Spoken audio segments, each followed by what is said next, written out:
Hello there! Welcome to I3L Biotechnology channel. Let me ask you a question. Do you know about Cephalosporin-C antibiotics? No? Come, you're in the right place. Let's meet this second well-known antibiotic after penicillin. Cephalosporin-C, or in short Cpc, is an antibiotic produced by a filamentous fungus in the Acromonium genus using a fermentation method. It has a wide range of uses to treat illness generated by bacteria.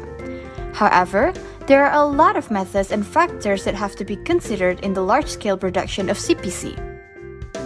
This video has reviewed and summarized the most suitable parameters, upstream and downstream processing that can be used to produce the highest yield of Cpc. The first parameter is the media and substrate used. The most suitable medium to grow the fungus is LPE or lime peel extract agar steps, followed by a modified seed medium to inoculate the fungus, as well as a chemically defined medium and modified MDFA medium with the addition of ammonium sulfate and 0.4% methionine for the fermentation, which act as inorganic nitrogen sources and mold differentiation stimulants respectively.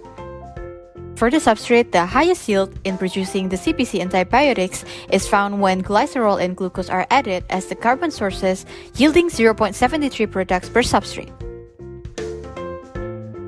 Other than that, the optimum pH for the production of Cpc range from 6.2 to 6.5, while the optimum temperature is around 30 degrees Celsius. Additionally, fermentation mode of wet batch fermentation is proven to generate the highest production rates with the cooperation of airlift reactor, which has a high yield and good energy efficiency in comparison to the other bioreactors when producing Cpc. Cephalosporin-C, like any beta-lactam antibiotics, is produced by microorganisms' secondary metabolism.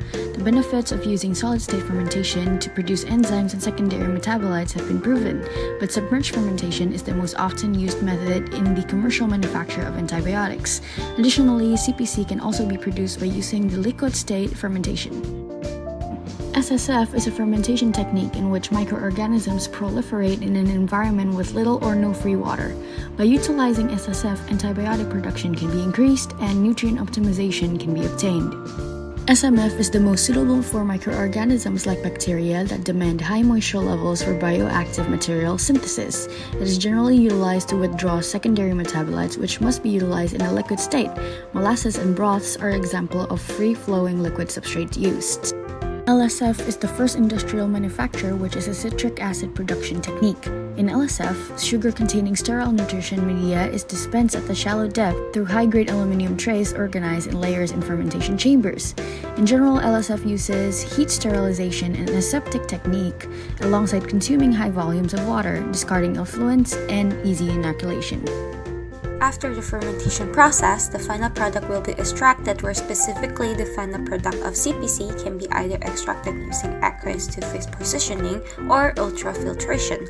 ATPS works by dividing the inorganic salts and water-soluble polymers into two phases, which are desired molecules and impurities, and is divided based on the partition coefficient.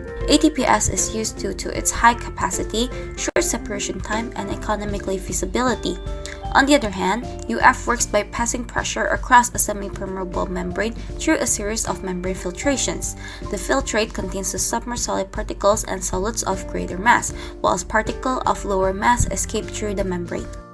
After extracting the cephalosporin-C, the next step is to purify the Cpc to identify any impurities that have physical and chemical qualities that are similar to maximize the quality and purity of the final product.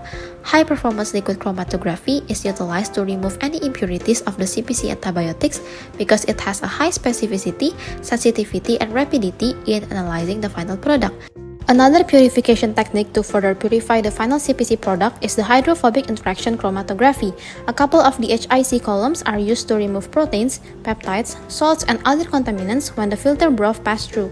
The first column, or scavenger, uses adsorber resin, allowing the binding of the hydrophobic color molecules with limited Cpc absorption, while the second column uses hydrophobic resins to bind the Cpc. The last step is the formulation and the packaging of the product to provide long shelf life and ease of application in the mind. The CPC is either precipitated to form a salt as the product's final form or crystallized and directly converted to 7-amino-cephalosporinic acid to ensure its effectiveness for further use. So, now you already know about Cephalosporin-C antibiotics. All you need to do is share this video so Cephalosporin-C can be recognized more by the public and may open future research. The CPC's future is in your hands.